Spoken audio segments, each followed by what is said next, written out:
सिन्नर तालुक्यात गुन्हेगारीचे प्रमाण वाढल्याने नागरिक भयभीत झाले आहे। शांततेसाठी ओळखला जाणारा हा तालुका गंभीर गुन्ह्यामुळे त्रस्त झाला आहे। स्वराज्य पक्षाचे नेते शरद शिंदे यांनी सिन्नरचा बिहार होण्याची भीती व्यक्त करत प्रांताधिकाऱ्यांना कठोर कारवाईची मागणी केली आहे।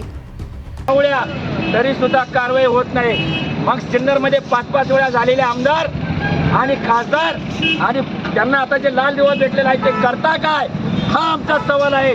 मग जर बीडमध्ये जिकडे हत्या झाली सरपंचाची तर धनंजय मुंडेचा राजीनामा मागितला जातो। तिकडे आदिवासी सूर्यवंशीवरती तो त्याचा वध झाला किंवा तो मरण पावला तर पोलिसांचा तुम्ही राजीनामा मागितला जातो। एकीकडे देवेंद्र फडणवीस साहेब, एकीकडे एकनाथ शिंदे साहेब यांचा उद्धवजी साहेब आणि शरद पवार साहेब राजीनामा मागतात।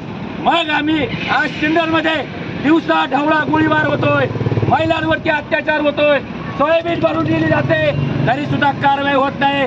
मग आम्ही माणिकराव कोकाट्याचा राजीनामा का मागू नये म्हणून आम्ही आज सिन्नरकर माणिकराव कोकाट्याचा राजीनामा मागतो। त्याचबरोबर खासदार राजभाऊ वाजेंचा पण राजीनामा मागतो आणि माणिकरावाला मंत्रिपद देऊ नये हा आमचं इथं आज म्हणणं आहे। का जेव्हा मंत्रिपद का माळी समाजाचा पोराव गोळीबार केला म्हणून कोणी आवाज उठवत नाही? माळी समाजाची मतं चालतात का? दलितांवर अन्याय होतो त्याची मतं चालतात का? महिलांचे तुम्हाला मतं चालतात? मग महिलांना न्याय द्यायचं काम कोणाचं आहे साहेब? यांना आम्ही मतं देतो, यांनी गोरगरिबाच्या समस्या सोडवल्या जाय पाहिजे।